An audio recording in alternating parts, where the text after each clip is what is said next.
episode of Surviving the Survivor, we bring you the best guests in all of true crime.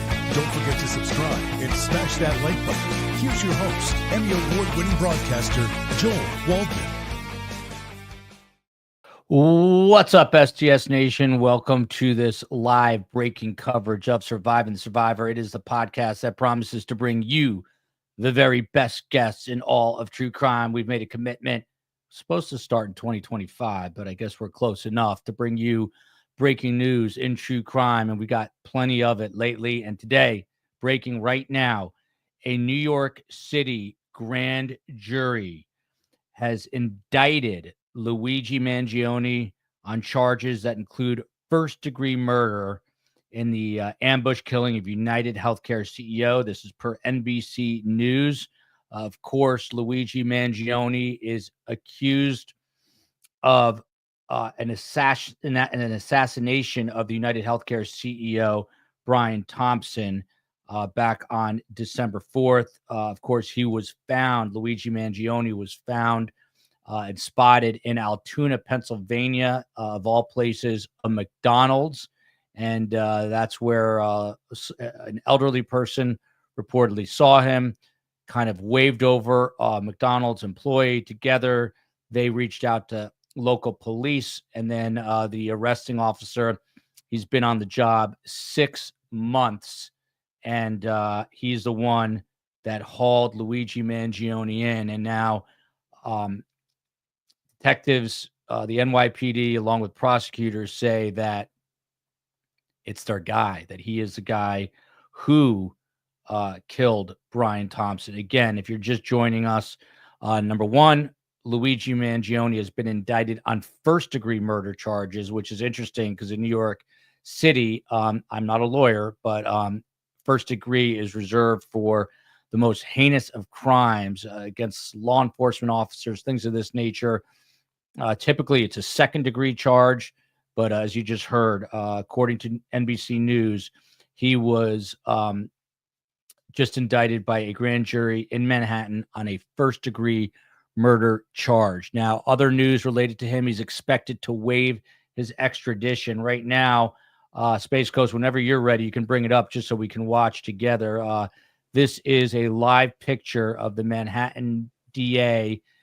He is Alvin Bragg, and he is about to come out and update the public. He is expected to, of course, say that a grand jury just indicted Luigi Mangione on these first-degree murder charges. Again, that is unusual. I'm giving you a 3-minute warning, approximately. For New York City. So we should be starting relatively close to on time. The old famous 3-minute warning. Usually it's a 2-minute warning, but today they gave a 3 space. I got it muted on my end. I'll unmute, or you can. 2 New York press conferences in one day, according to Buttercup. This is it. Said we're going to start to take breaking news when it pertains to true crime, and that's what we're doing here. So, again, we are awaiting now this news conference with Manhattan DA Alvin Bragg. Professor Joe Patuto may hop on to help break down some of this stuff. Now, again, one of the things that is supposed to be talked about today is that Luigi Mangione, who was originally fighting extradition, is expected to now waive his extradition rights, but also simultaneously a spokesperson for New York Governor Kathy Hochul, who replaced Andrew Cuomo. He, the spokesperson for the governor, says that the governor herself is going to file an extradition order and paperwork as soon as an indictment is handed down, and that just happened. So I guess she is filing paperwork and is going to work in concert with Governor Josh Shapiro, the Commonwealth of PA, who's got some business to attend to when it comes to Ellen Greenberg. And that's a story I'm trying to hop back on, but that is neither here nor there at the very moment. Cynthia in Spain, one thing I don't have is a lot of energy. I might be able to fake it, but I'm typically exhausted, and no different today. Yes, the New York attorney is the wife of Diddy's attorney, Agnifilo. I always mispronounce it. So her name is Karen Friedman Karen Friedman Agnifilo. Her husband represents Sean Diddy Combs. She, who's a former, I think, an assistant DA or DA in New York, in Manhattan, she is going to represent Luigi Mangione. So that is when weird worlds collide in true crime. Of course, Luigi Mangione, he's accused of killing Brian Thompson, again, the CEO of UnitedHealthcare. It happened. You guys all saw it, that crazy video, December 4th, gunned down in cold blood. It was the day that he was being laid to rest, the following Monday, that Luigi Mangione was arrested in Altoona, PA, at a McDonald's.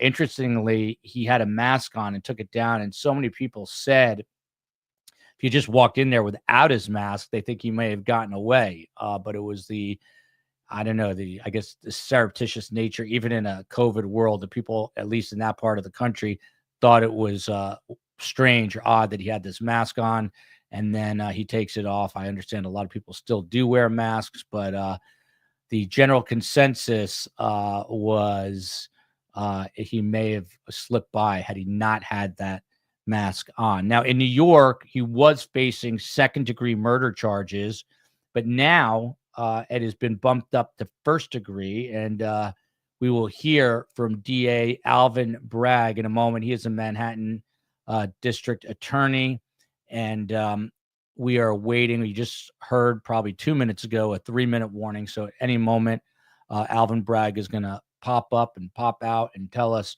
exactly what is going on. Before I forget, there's this other wild story out of Miami with New York roots. Here is Alvin Bragg. I will unmute and we will listen in right now.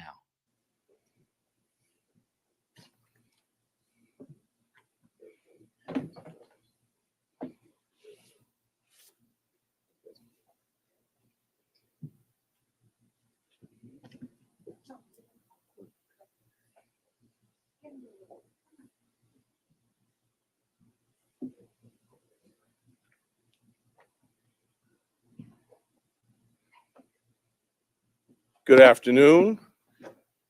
I'm Alvin Bragg, Manhattan District Attorney. I'm honored and privileged to be joined by Police Commissioner Jessica Tisch. First and foremost, I want to extend my deepest condolences to Mr. Thompson's loved ones and colleagues. His family deserves our respect as they continue to grieve. Our work will never be able to undo the fact that a life was lost.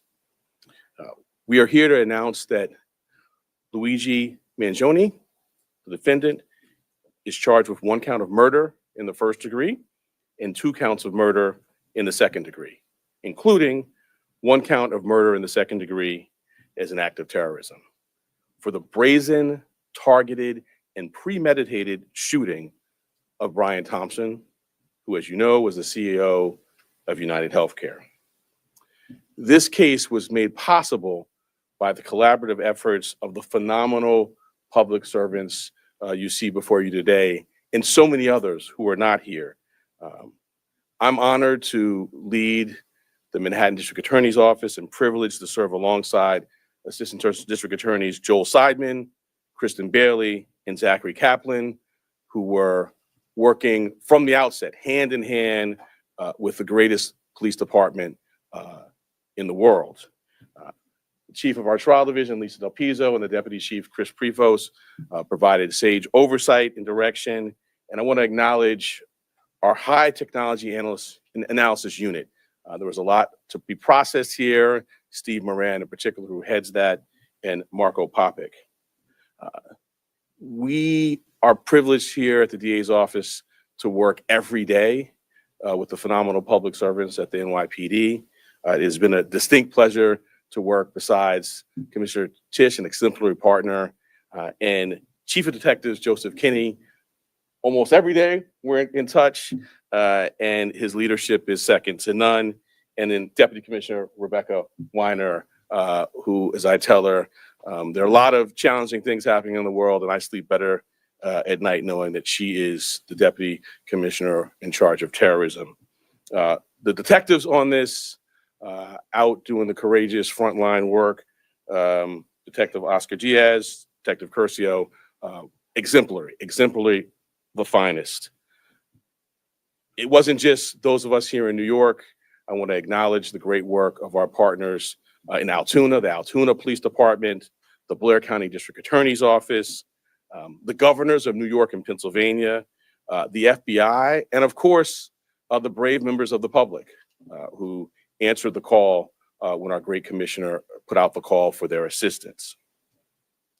This was a frightening, well-planned, targeted murder that was intended to cause shock and attention and intimidation. It occurred in one of the most bustling parts of our city, threatening the safety of local residents and tourists alike, commuters and business people just starting out on their day. Let me say a bit more about the charges. They include 1 count of murder in the first degree as a killing in furtherance of terrorism, 2 counts of murder in the second degree, 1 charging that the killing was done as an act of terrorism, and the second pertaining to the fact that the killing was intentional. The maximum penalty possible for murder in the first degree and murder in the second degree as an act of terrorism is life without parole. The maximum penalty for murder in the second degree is 25 years to life. There are additional counts as well.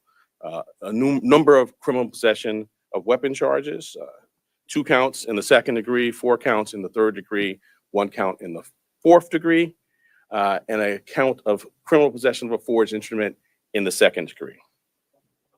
Let me tell you a bit about the facts.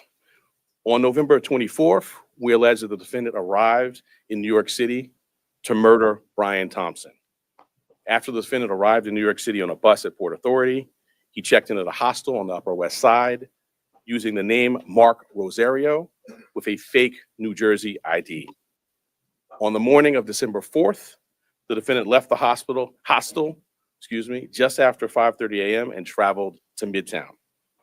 For nearly an hour, we allege the defendant waited in the area near the Hilton Hotel, waiting for Mr. Thompson to appear.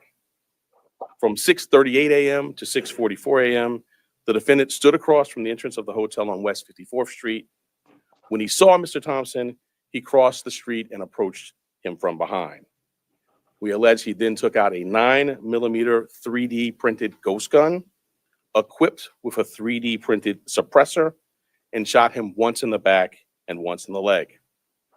The defendant then fled northeast on 54th Street and took an e-bike uptown before getting into a taxi that took him to West 178th Street and Amsterdam Avenue. On December 9th, the defendant was spotted at a McDonald's in Altoona, Pennsylvania. The local police were notified. He was arrested, and he was found with a 9mm handgun, a suppressor, 2 ammunition magazines, and the same fake New Jersey ID he used at the hostel. I want to say a word about ghost guns. These weapons are increasingly proliferating throughout New York City and the entire country. Involving technology will only make this problem worse. Last year, over 80 ghost guns and ghost gun parts were recovered in Manhattan alone. The NYPD and the Manhattan DA's office have been leading in the interdiction of these ghost guns. And one thing I want to make clear, they're unserialized, they can be printed out, but as this case tragically makes clear, they are just as deadly as traditional firearms. This will remain a priority for us here in Manhattan. Finally, I know there have been questions about the extradition process. The latest that I can offer you is that the defendant is currently scheduled to appear in court in Pennsylvania on Thursday morning, first for a preliminary hearing on his Pennsylvania charges. Immediately to follow that will be an extradition hearing. We have indications that the defendant may waive that hearing, in which case he'd be brought to New York forthwith.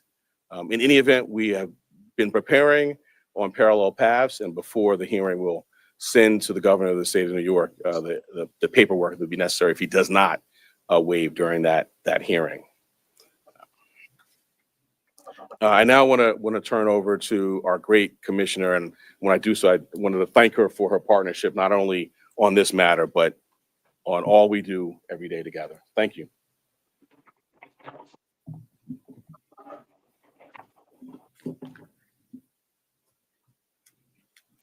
Good afternoon, everyone.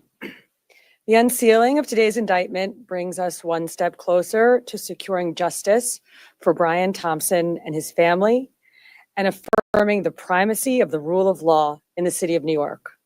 NYPD detectives worked tirelessly to piece this case together. And along the way, the Manhattan DA's office made sure we had every legal tool available to us. Whether quickly providing subpoenas to assist with our evidence collection, or traveling with us to Altoona, Pennsylvania last week after the apprehension, our partnership made this a successful investigation. So I'd like to thank District Attorney Bragg and his team for their work in bringing this case forward. Part of that work included the relentless collection and analysis of surveillance video by our detectives, which ultimately produced a clear image of our suspect. That image was shared far and wide through the media, and thanks to an observant McDonald's customer and the employee who alerted the police, Mr. Mangione was quickly brought into custody. This outcome is why we always emphasize the critical role of the public in our public safety mission. So again, I want to thank everyone who saw something, said something, and did something. That is why we have a suspect in custody today.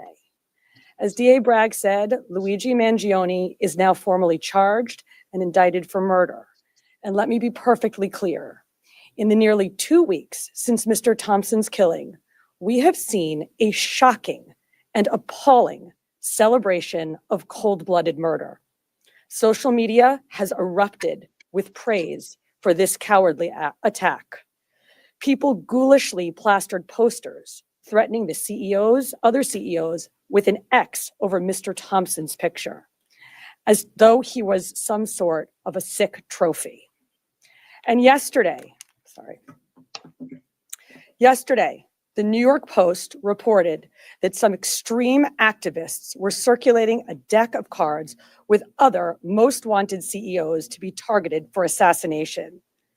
These are the threats of a lawless, violent mob who would trade in their own vigilantism for the rule of law that protects us all. Let me say this plainly. There is no heroism in what Mangione did. This was a senseless act of violence. It was a cold and calculated crime that stole a life and put New Yorkers at risk. We don't celebrate murders and we don't lionize the killing of anyone. And any attempt to rationalize this is vile, reckless, and offensive to our deeply held principles of justice. Now, as we await the extradition process in Pennsylvania to complete, we continue our public safety work here at home. That includes our focus on the growing threat of ghost guns, one of which was used in this attack. The NYPD remains committed to tracking down and removing these untraceable weapons from our streets. And we will do that work hand in hand with District Attorney Bragg here in Manhattan and in every other borough to ensure that those who possess, distribute, and use these weapons are held fully accountable. Finally, I want to again thank every member of the NYPD, uniform and civilian, working on this case, led, of course, by our great Chief Kenny, whether in Midtown North Squad, Homicide, Crime Scene Unit, Intelligence Bureau, and everywhere else. All of you contributed to today's indictment, and you've brought the Thompson family one step closer to justice in this case. Thank you.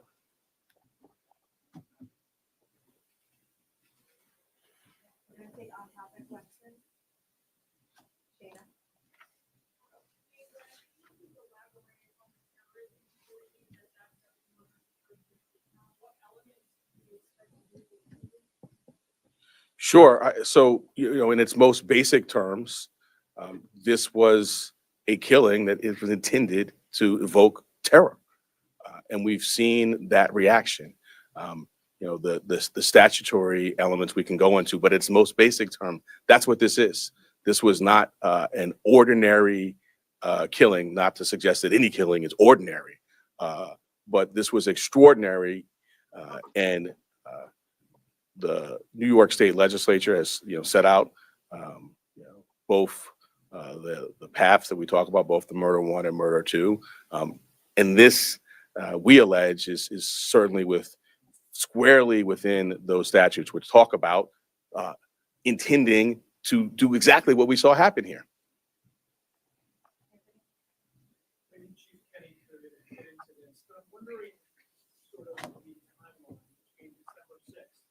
When the FBI was notified by the San Francisco police about this missing person that was called in from Luigi's mother, the time that they contacted you about this. Were you aware of this when he was arrested, or was this something that was still being processed at the time? And what did his mother say? So the original missing report took place back in November 18th in San Francisco. The sergeant that was involved in that case reached out to the San Francisco field office and said, hey, basically, I'm working on a missing case. I saw the photograph that was distributed by the NYPD. There bears a resemblance. That tip was forwarded to us close to 45 hours after the incident took place. It showed up to a TFO, which is a task force officer. We have NYPD officers embedded with the FBI. They received that tip. It was one of 4 tips that they had received that day, and they were vetting it. Part of that vetting process was that they reached out to Mangione's mother in San Francisco very late on the 7th. They had a conversation where she didn't indicate that it was her son in the photograph, but she said it might be something that she could see him doing. So that information was going to be passed along to the detectives the next morning, but fortunately we apprehended him before that we could act on that.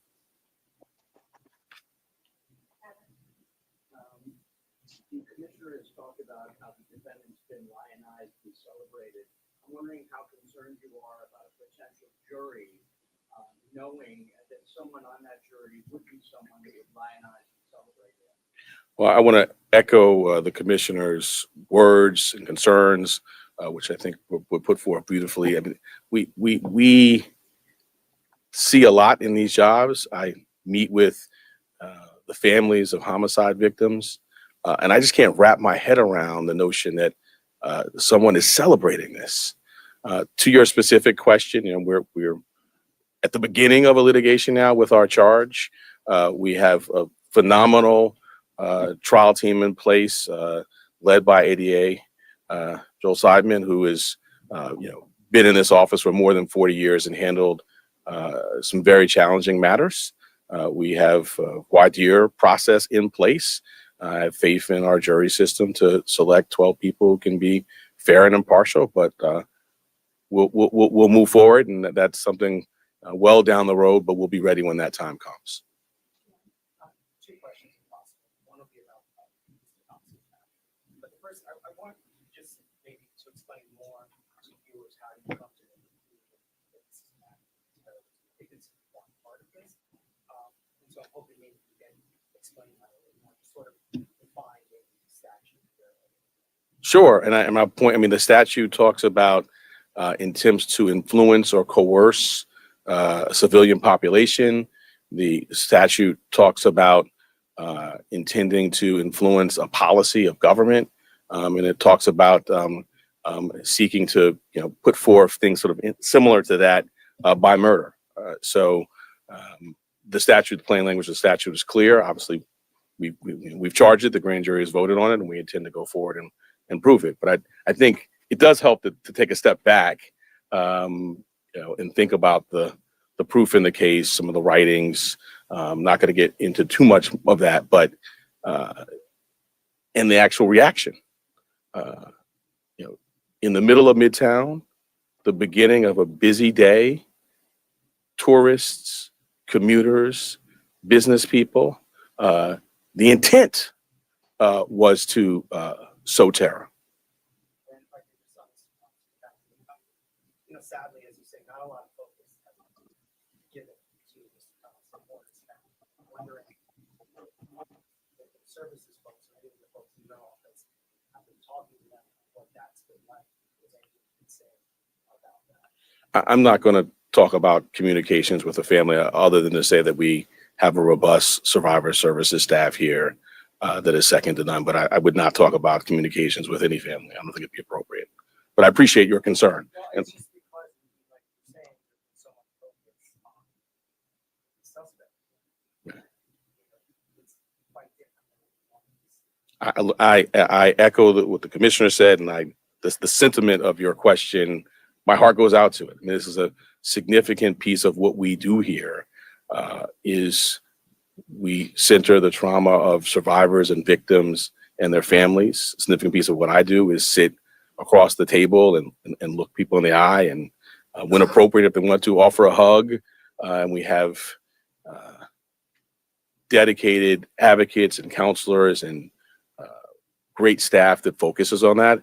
So I agree completely with you. And I wish that that's where the public's focus was exclusively. That's where it should be. That's where it is here, in addition to obviously the facts and the law and the case. But because of respect for where your question is coming from, I'm not going to get into communications.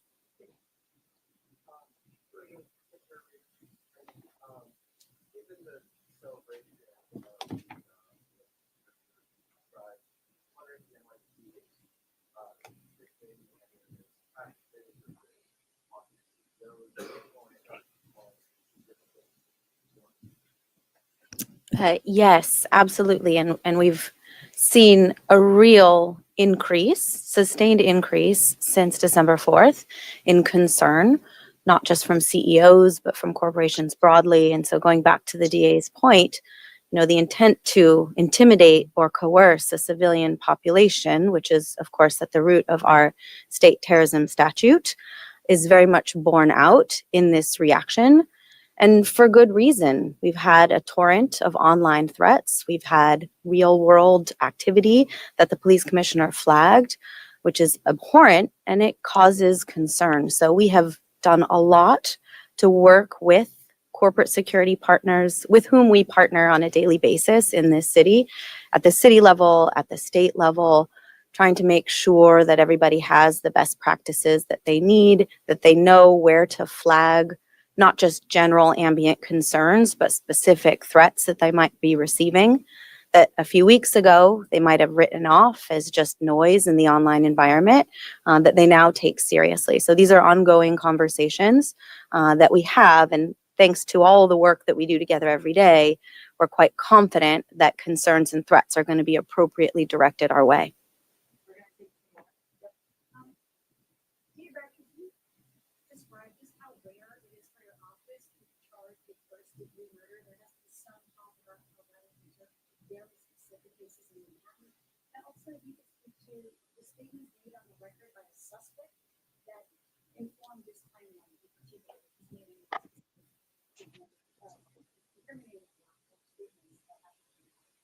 So I'll address the first piece. The first degree murder statute has a number of subsections. They're sort of clearly delineated, and they are reserved for the most abhorrent conduct: killing a police officer, serial killing, and the terrorism is one subsection of that. And so I would say, fortunately, that's not happening a lot. Taking a step back, I can't think of another office that is more equipped to handle a terrorism charge. We have a great terrorism unit. We were at the forefront of getting the statute passed. Within the last 2 years, we've tried 2 very significant terrorism cases, one involving an English-speaking operative based in Jamaica, and another involving someone who was here and funding overseas terrorism by cryptocurrency. So we have the expertise, and as I mentioned, the expertise on this team, and so we're prepared to go forward. Yeah, I'm not going to go beyond what's in the filing.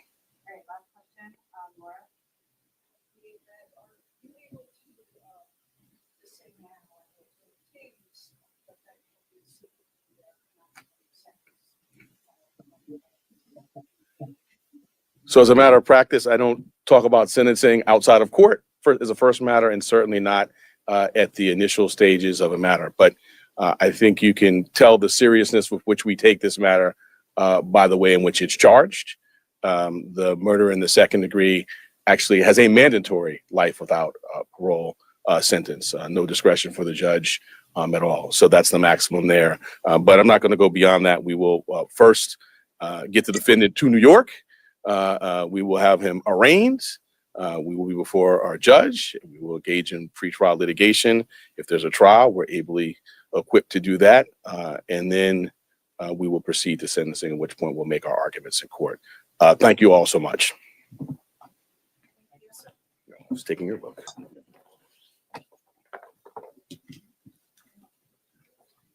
There you have it. There's a press conference and some interesting headlines there. That was Manhattan District Attorney Alvin Bragg and Police Commissioner Jessica Tisch, along with the Chief of Detectives Joe Kenny. Before I get to the actual news that I was talking about off the top, which is a grand jury indictment on first-degree murder, second-degree murder, and some terrorist charges.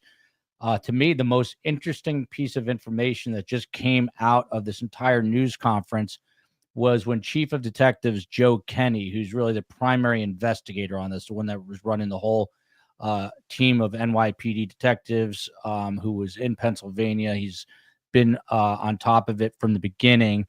He clarified. So Luigi Mangione's mother reported him missing on November 18th. She hadn't spoken with him since July. So it's August, September, October. So that's 4 months.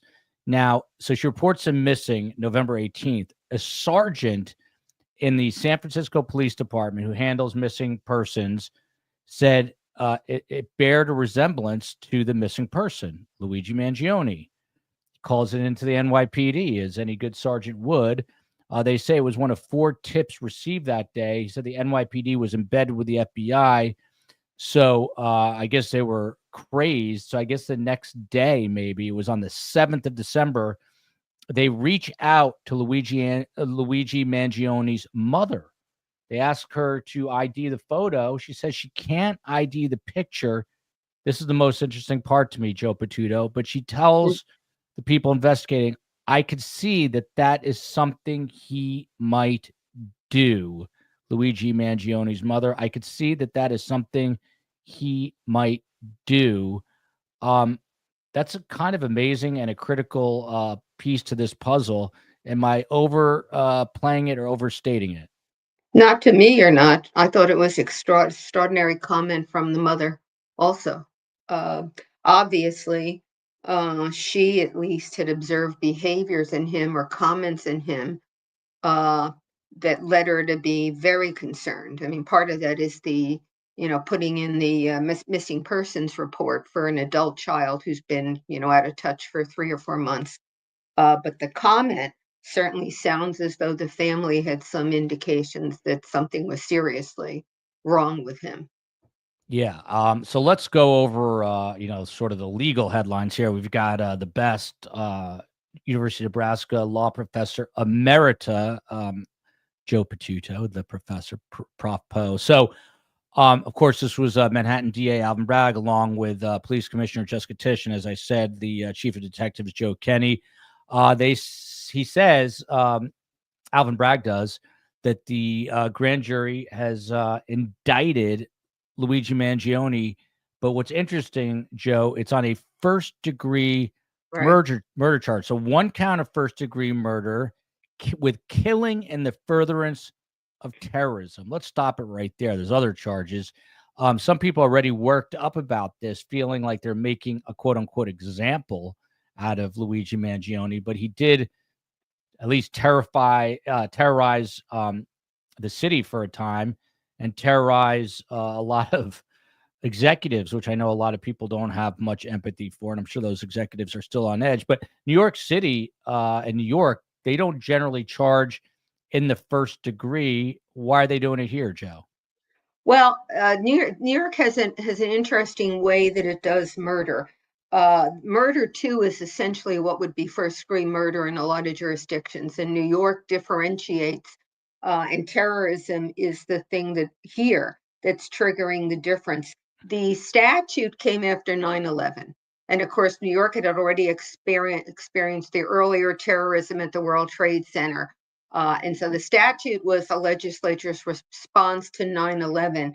And terrorism, as you heard Bragg describe it, is intending to intimidate or coerce the civilian population, or intending to influence government policy or a government unit. So here, if you take him at what at least the reports have been as to why he targeted this executive, he thought that the American healthcare system was in a shambles and he wanted to bring attention to it.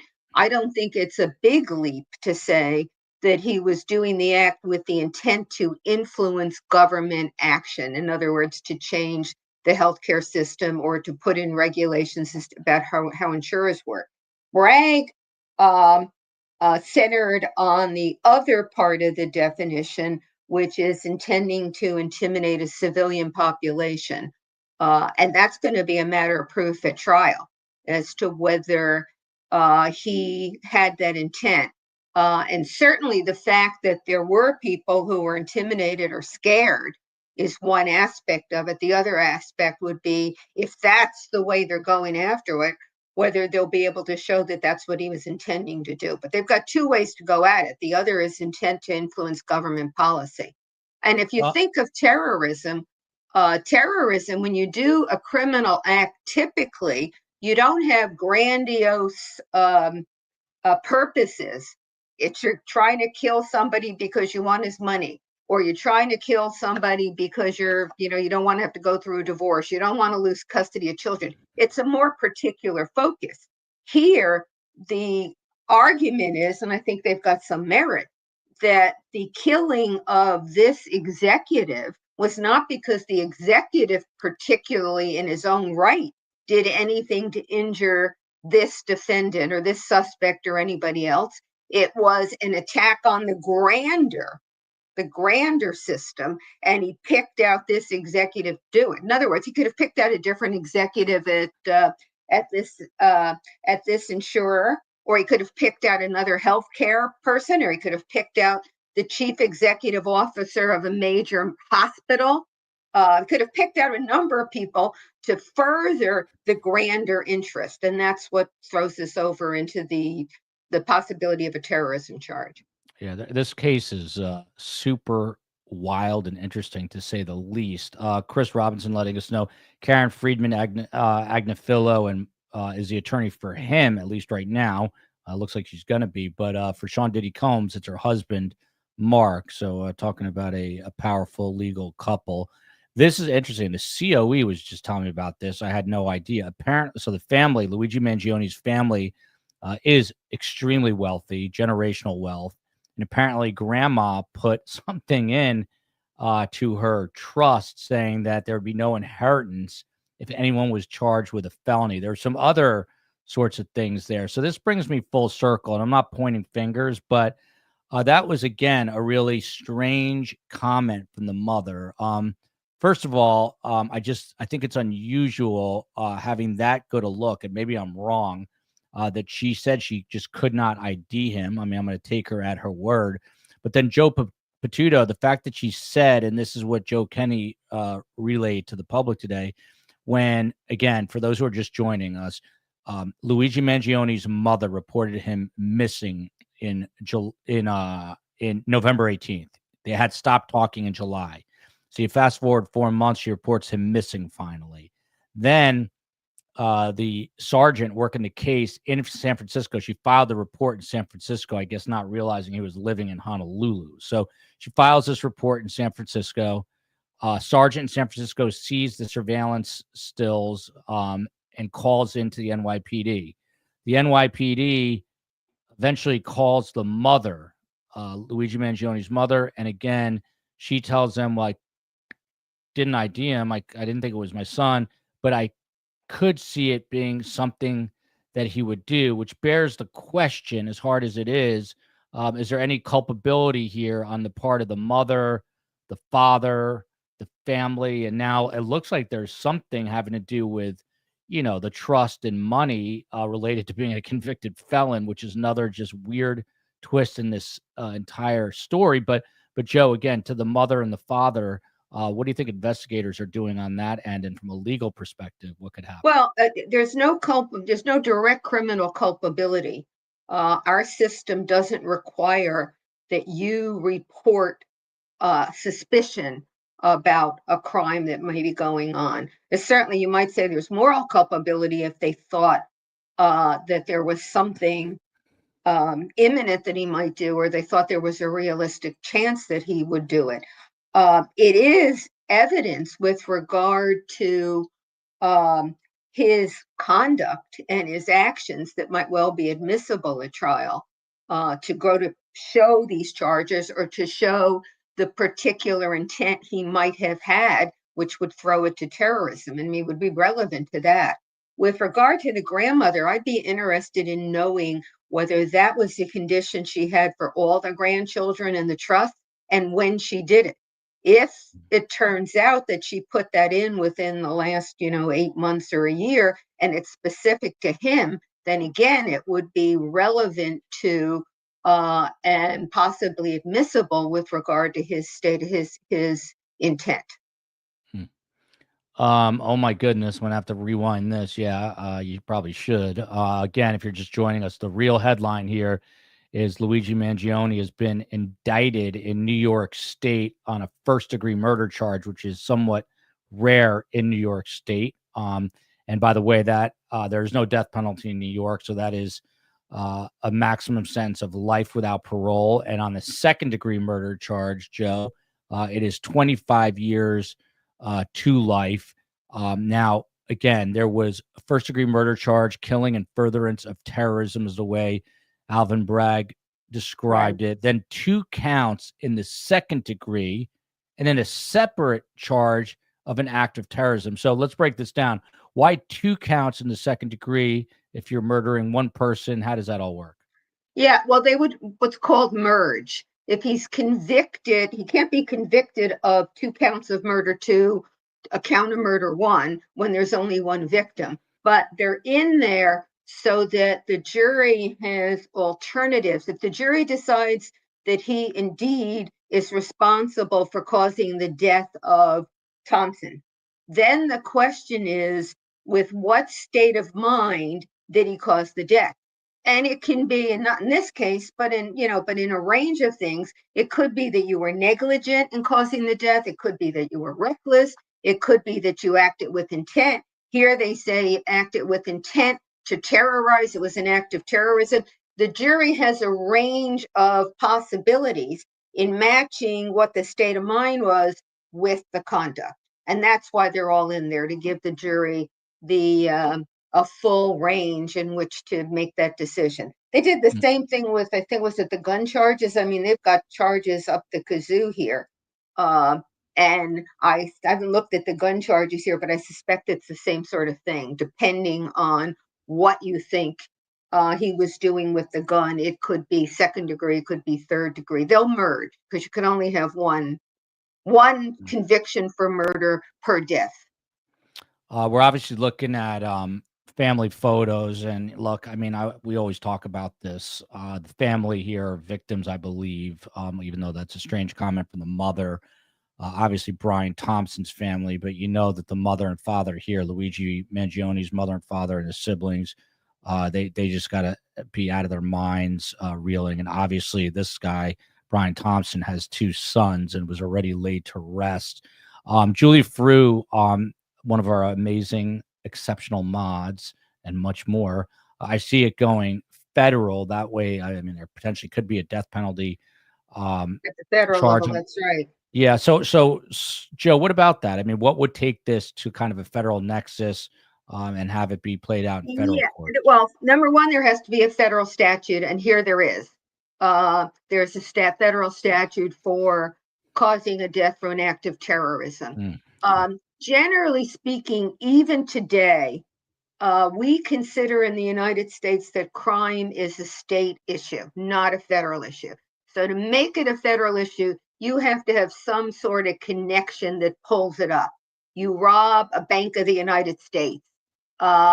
You are caught distributing drugs that you took from one state into another state. So you cross state lines. That would trigger a federal prosecution. You kill a federal official. You attempt to assassinate the president. All those bring it to federal. Practically, what happens is most of the time, the great majority of the time, even when there's a potential of a federal prosecution, also, it still stays at the state level. The U.S. Attorney, through the Attorney General, has a policy statement as to when it would decide that a case warranted moving to the federal level, and I haven't seen that they've done anything here yet, but it's certainly possible that this case they might consider that they want to move up. That U.S. Attorney's office in New York is extremely busy at the moment. Yeah. And I think this would just take it over the top. I mean, they would have more major cases with more moving parts than I can't think of a time when a jurisdiction would have that much going on all at once. And by the way, we're doing one of those stories again tonight. The FBI agent testified here in Miami against the Alexander brothers. They are accused of Diddy-like behavior against at least 40 women, probably many more. They were indicted in Miami on federal and state charges. There's 3 brothers, a set of twins, and then a third brother. The third is charged federally. So we're going to be covering that because there's new news with that tonight. So that'll be 7 p.m. Eastern time. When I made this commitment to breaking news, I didn't know it was going to be every 5 minutes when I made this commitment to break news. I was thinking about that about you. This is not only a full time; it's like a 24/7. There's no opportunity to even breathe. Yeah, when you have more than one jurisdiction involved, it can get really complicated really quickly. And hopefully there's a lot of interaction and a lot of communication and group agreement going forward. But you can, one of the issues that can come up is states sometimes have legal rules that are a higher standard than what the federal Constitution requires. The FBI only has to comply with the federal Constitution. There's not usually a federal statute. States have more to do. And so when you have more than, let's say you have the FBI and state or city law enforcement, when they're in it together, the FBI might be following rules that would make it difficult for, let's say, a confession to get in or evidence to get in because that state has a higher standard of what needs to be done. So they've got to coordinate to be sure, because right now they don't know which jurisdiction is going to be doing it. Here, the thing I thought was not a surprise but a difference is Bragg said that Mangione may waive extradition. Waive his right to oppose extradition. He was going to get back to New York one way or the other. Extradition is kind of a holdover from when states didn't get along at all, and they might not want to cooperate with another state that wanted to prosecute one of their citizens. And so extradition gave the state that had the person some opportunity to say, no, we're not going to let you have him. Today, it's pro forma. States, if you commit a crime in New York and you're being held in Pennsylvania, it's going to be pro forma. You're going to end up in New York. And so it's a little unusual for a defendant to fight extradition. It's only going to mean he's in a Pennsylvania jail for a few more days, maybe a couple of weeks, a month at the most, before he's in New York. Yeah. This is an interesting question. Maybe putting the cart ahead of the horse, but I'm curious myself. People are thinking, he's going to get evaluated, and then they're going to try some sort of insanity defense. What do you think, Joe? It's going to be hard here because it seems like it will be hard. But the question is, what defense is he going to have? I mean, often, if you're on the defense side, the question isn't, is this a good defense, but is there anything else we can say? Here, he's on tape shooting this victim, Brian Thompson, in the back. That makes it pretty hard. I mean, to say it's not is going to be extraordinarily difficult. To say I didn't mean to do it is going to be extraordinarily difficult. I mean, so the two things that you would generally contest is not me, I didn't do it, I didn't intend to do it. It seems to me, I can't believe you could have a successful prosecution doing that.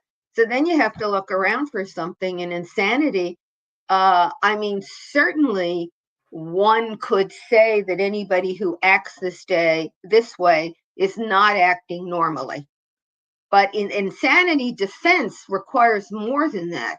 The insanity defense says that you have to know the difference between right and wrong, and you have to know that what you did was wrong. It's a little hard to believe he'd be able to succeed on that either. Yeah. By the way, so this means no cameras for Luigi Mangione in New York, no cameras for Sean Diddy Combs, no cameras for the Alexander brothers, and I feel like I'm missing one right now. But this is a funny comment, best comment of the day. No offense to everyone else. If you're joining late, Luigi Mangione's grandmother, and I do not know the details. COE was reading this to me the other night. She put a clause, they're very wealthy, generational wealth. She put a clause in there that trust can't go to someone convicted of a felon. So if people are asking for their own clauses, dear Santa, please bring clauses. So another question, Joe, and I'm going to go through, we haven't even gone through what they've really had to say, and I'm gearing up again for the 7:00 show. But what about, he took these weapons, these IDs, these things he used to perpetrate this crime allegedly per the NYPD, and he crossed the state lines. Isn't that also a federal nexus? Yeah, crossing the state line is definitely a federal nexus. And that's what I said in a drug prosecution. The way that the feds can prosecute, let's say, drug distribution is because they say the drug crossed state lines or the person who's distributing the drugs cross state lines. So yeah, that's a federal nexus.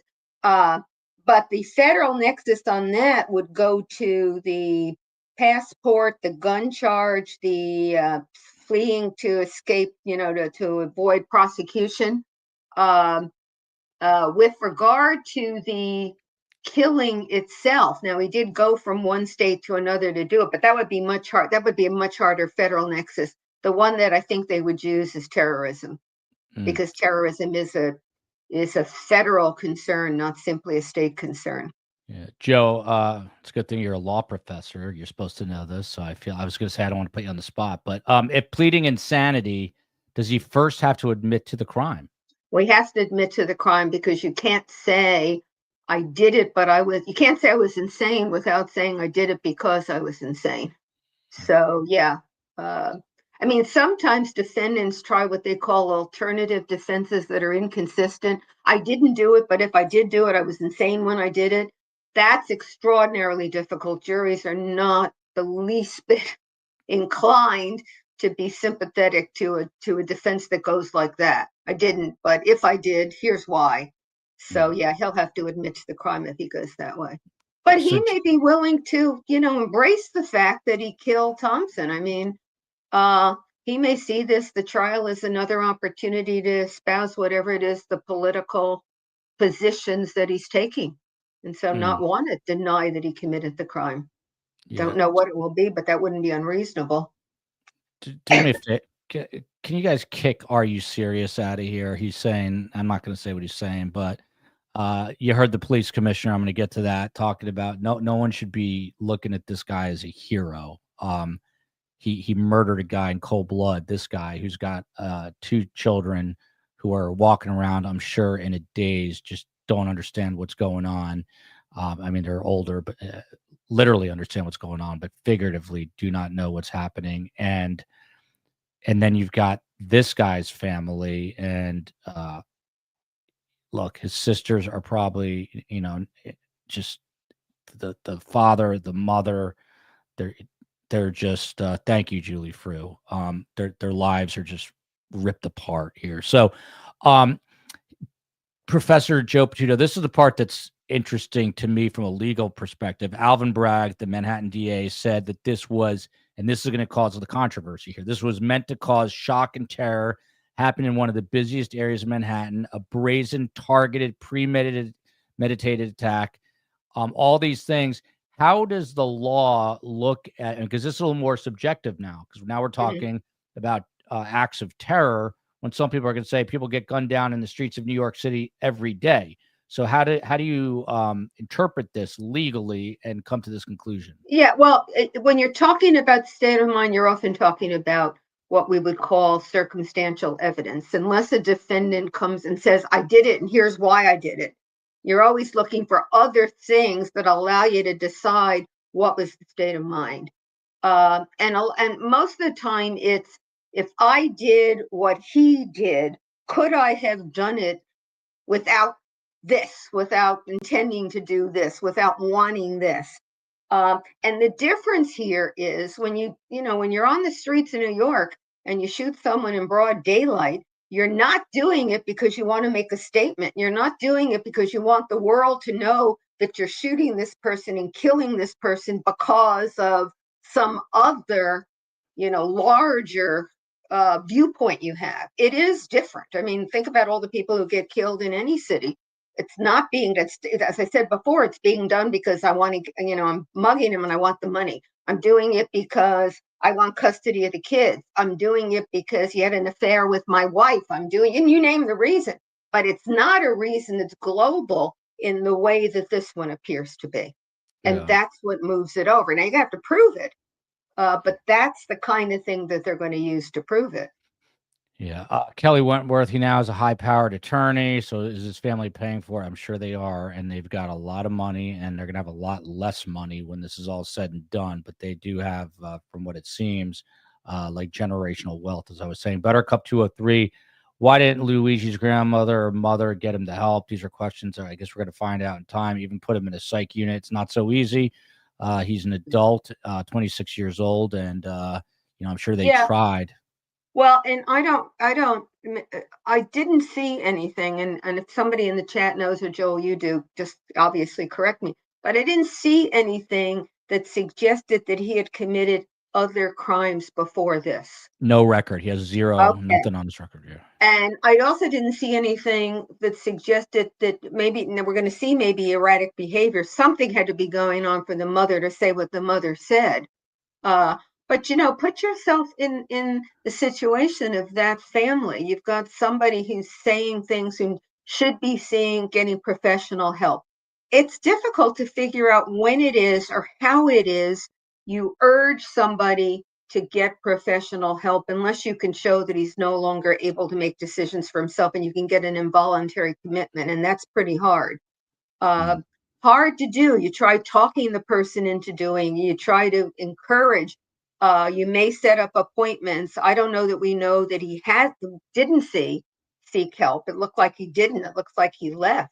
And that's one worry you'd have, I think, as a parent. If I push too much and I'm worried about him, at least if he's here, I can watch. He may just leave. And that's exactly what he did. He left. And then they had no ability to organize it. In 2020 hindsight, it's easy to say they should have done more. Very easy to say, and we don't even know what the information was they had. But in real time, that's very difficult for people to figure out. When should they intervene? What should they do? How should they do it? And what the consequences will be of doing it in terms of the family relationship or in terms of the individual you're trying to help. I think it's very difficult. Agnifilo, the attorney, is going to have a tough time with this one. That is for sure. So Alvin Bragg revealed some of the details. I'm going to go through this a little more quickly now, and then we'll be back at 7. But Alvin Bragg went on to say, I think actually this may have been this was still Alvin Bragg speaking. He talked about the details that Luigi Mangione arrived to New York City back on November 24th. He immediately checked into that hostel that we knew about under the fake ID from New Jersey under the name Mark Rosario. He said on the day of the crime, he waited for 1 hour outside right there on the street. When he saw Thompson and he saw Brian Thompson cross the street, he crossed himself. He had a ghost gun, shoots him with a ghost gun. It was a fatal shot to the back, one to the calf. And then Alvin Bragg says he fled northeast on his bike, then hopped in a cab. Then you fast forward to December 9th. He's spotted in a McDonald's restaurant. Again, he had a mask on, and some people say they probably wouldn't have realized it was him if for some reason if he had gone in there without the mask. Then Alvin Bragg went on a bit of a tangent that he said was important about ghost guns, saying that they're really increasing and proliferating, that they are unserialized guns, but they are just as deadly, pointing obviously to Brian Thompson. He is expected now, Luigi Mangione will be on this on Thursday to appear. There's no cameras in PA either, but he is expected to appear in court on Thursday. There's going to be a preliminary hearing, and that is going to be followed immediately by an extradition hearing. However, sources are telling ABC News that he's going to waive his extradition, which means he could be back in New York City for the holidays, for Christmas, Hanukkah, New Year's, you name it. He'll be here. But Joe Patuto, what should we expect in a preliminary hearing? We're not going to be able to see it. And then there's a very good chance the extradition hearing won't happen, because usually these sources are on the money for the most part, and he'll probably just be extradited. So just tell us a little bit about that preliminary hearing and then the process of extradition. Yeah, preliminary hearing is used in different states to mean different things. Often it's what's called a probable cause hearing. So there's enough, the judge decides that there's enough evidence that the state is presenting to decide that a crime was committed, here it would be a murder, and that this individual committed the crime. In some jurisdictions, preliminary hearing means there was no grand jury indictment, and you actually have a mini hearing where the state presents evidence and the defense gets to cross-examine. This doesn't sound like what this is. This one sounds like it's going to be, gee, here's enough evidence to show he did it, and the crime was committed, and this is the person who committed the crime. And that's what allows you then to hold a person and move forward to a formal charge. This doesn't sound like it's the actual formal charge, but I don't know enough about how Pennsylvania does it, because, as I say, the term, it covers a lot of different things depending on the place where the prosecution is. Extradition.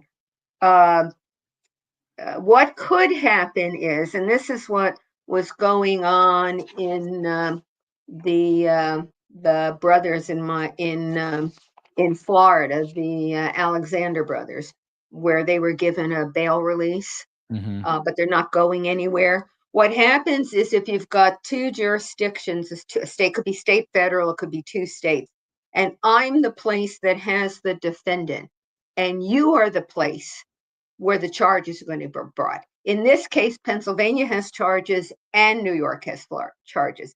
In the Alexander case, Florida has charges and New York has charges. Doesn't have to be, it can be just one, the outside jurisdiction. What they do, the outside jurisdiction initially sends a warrant saying, please arrest this guy. He's wanted for charges in our jurisdiction. And so Pennsylvania would have been able to arrest, even if they didn't have charges on their own, they would have been able to arrest Mangione on the charges out of New York, to hold him. And then what happens is New York would go forward, and that's what they did, to indict. And then they would request that Pennsylvania they would send a detainer. So Pennsylvania would be told, if you're ready to release them, we now have formal charges. We want him, so don't release him. We'll come and get him. And that's exactly what's happening in Florida right now. Don't release, we're going to come and get him. The extradition is only that since he's not in New York, he has a right to say, you shouldn't be able to send me to New York. Their process was bad. There's no probable cause in any of the charges in New York. So because the state can't just simply say to a police department in another state, we want that person sent to me. They've got to show they've got a reason in law and a right to ask that that person be sent. So that's what the extradition hearing would be. What would happen is, now there's the New York indictment, which shows that there's probable cause. It would be entered in the Pennsylvania court. They'd have a hearing. It would be pro forma. Is this actually an indictment? Is somebody could claim, hey, this is a forgery, it didn't happen, or gee, the grand jury was wrong, which will get you nowhere. And then the hearing, at the end of the hearing, there would be a decision that New York has a right to this defendant, has a right to Luigi Mangione, and then Pennsylvania would agree to release him, and New York would send law enforcement up to get him. By the way, welcome to Tiny Grandma. I wonder if she's got clauses for her grandchildren. Inside inside joke for Tiny Grandma if she didn't hear the beginning of the show. But Commissioner Jessica Tisch also got up and spoke. She comes from a very renowned family, the Tisch family.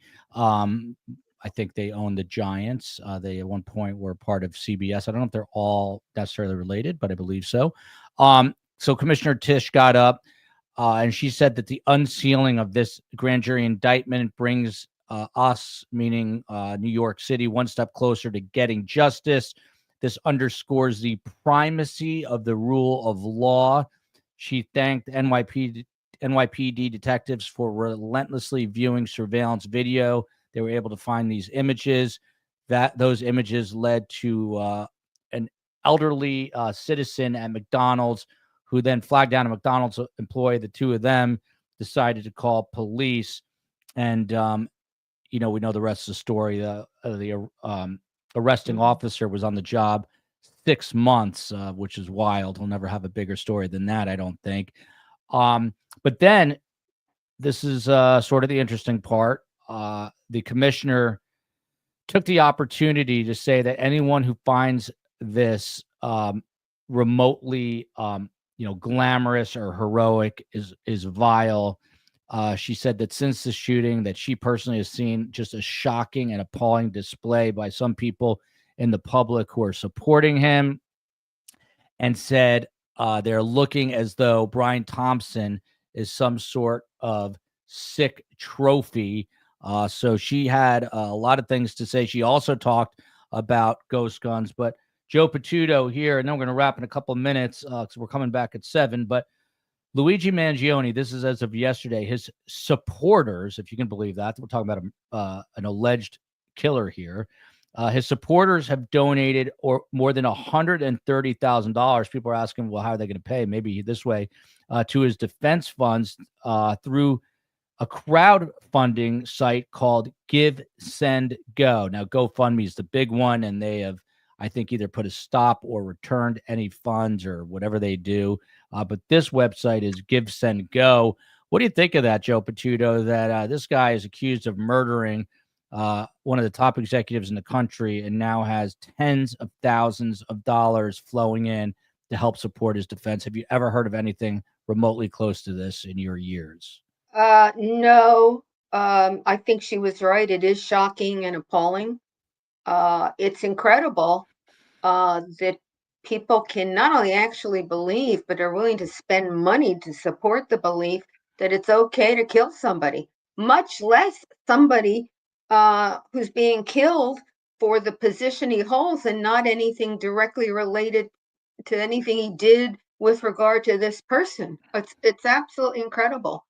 And I don't think they'd feel that way if their father was or mother was the head of a company and their father or mother ended up being the target. I don't think they'd feel that way if some random shooter on the street shot and killed a family member, or somebody shot and killed a family member because it was a messy divorce. So how it is that they can see this one is somehow different is just beyond me. I still think it's a fringe. You can have a lot of noise on social media, and you can get, some people to send money. But how many people do we have in this country now? Close to 300 million? Yeah. 250, whatever it is. So, I mean, it's still a fringe, but it's still amazing that there's even this fringe.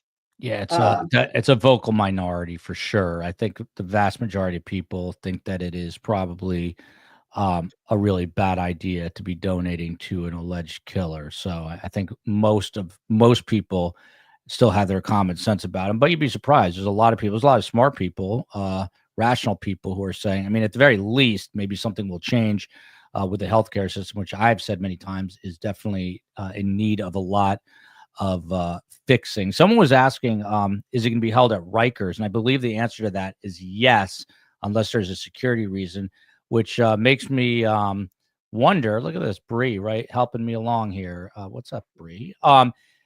Maybe tomorrow we do a show with former inmates about what life is going to be like for this guy behind bars as he awaits trial. Let us know if you want to do that. I'm also working on a follow-up to Ellen Greenberg, but I want to do it right.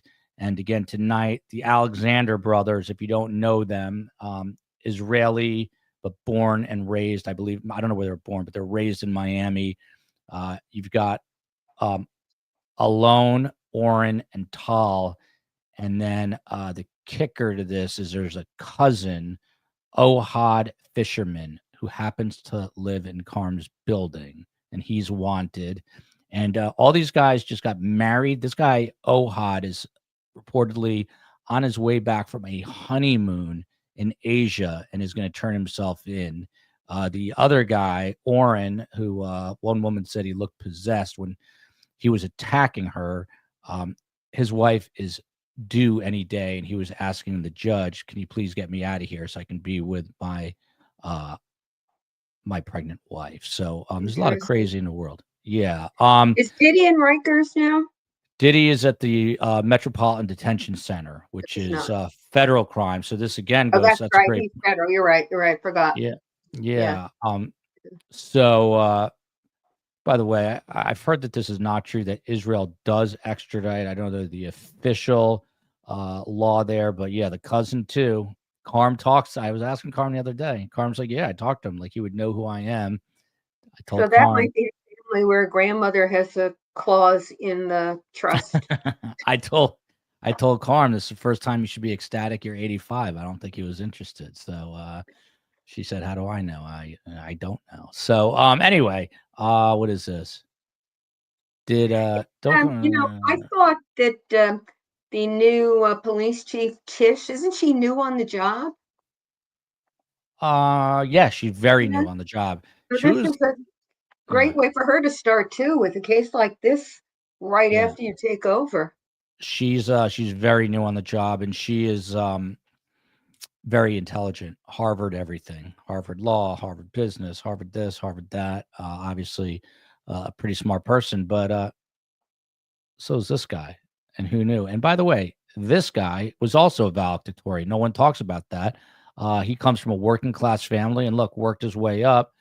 Again, I know a lot of people have a problem with the healthcare industry and making money off of the healthcare industry, but this guy, from all intents and purposes, worked his way up from a blue collar family to making 10 million or so a year. But he, if the stories that I saw are correct, he had real bad back pain, which is awful, I'm sure, because I think if it's back, you can't move at all without setting it off. You can't raise your hand. You can't do anything without setting it off. You can't sit, you can't stand, you can't walk. But I saw something that suggested that it might have been the result of an operation that wasn't done properly, and that a doctor had said they could have done another surgery and maybe corrected it. But that aside, to go after an insurer because your doctor didn't do the surgery right, or because you have pain from a surgery. I mean, whatever you want to say about the healthcare industry or insurance generally, or medical assistance generally, we're not perfect, and sometimes the thing that you have can't be fixed, and backs are something that often are not fixable for people. So I mean, these people who are sending money and making a hero worship out of him, is that okay? Every time you have back pain or something, it's okay to go shoot somebody and say, gee, it's the healthcare industry that's the cause? I mean, it's just absolutely incredible. I agree with you. If you appreciate the content, you like the breaking news, please hit the like button. That's what it's there for. Please subscribe. Also, a reminder, this Sunday, Ruth Markel, that is our original true crime story. She is the mother of Dan Markel, who was murdered in cold blood in a murder for hire plot in 2014. And his ex-mother-in-law is going to stand trial soon. And his ex-brother-in-law is a convicted killer now, serving his sentence in South Dakota because so many people are after him here in Florida. But anyway, Ruth Markel will be here live at JAFCO, JAFCO. I've got it up on my socials. On Twitter, I'm at podcast STS, Instagram Surviving the Survivor. And what's a new thing? I just joined is it Blue Sky? It's like a Twitter offshoot. But anyway, I created an account on Blue Sky, and I'll be posting on there as well. It's infinite. You can spend your whole day just posting on social media. Sarah Terry says none of his friends saw this coming. Apparently, his mother saw it coming because she said that she's not that surprised. It might be something he would do. That was the headline for me today when NYPD contacted the mother who hadn't heard from him since July, and then filed a missing persons report in November. The headline again, though, finally is the grand jury has indicted this guy, Luigi Mangione, on first degree, second degree, and terrorism charges. He will be in court on Thursday. We'll be following it closely Thursday. We'll be doing a show about this probably Thursday evening for sure. And we're still working tomorrow and today, tonight, 7, whatever day it is, the Alexander brothers. A huge thanks, as always, to the Professor, Joe Patuto, and to all of you for tuning in. Please spread the word about STS. Love you, America, and love you, everyone, wherever you are. And let's think of Brian Thompson's family today. We'll see you at 7 p.m. Eastern Standard Time.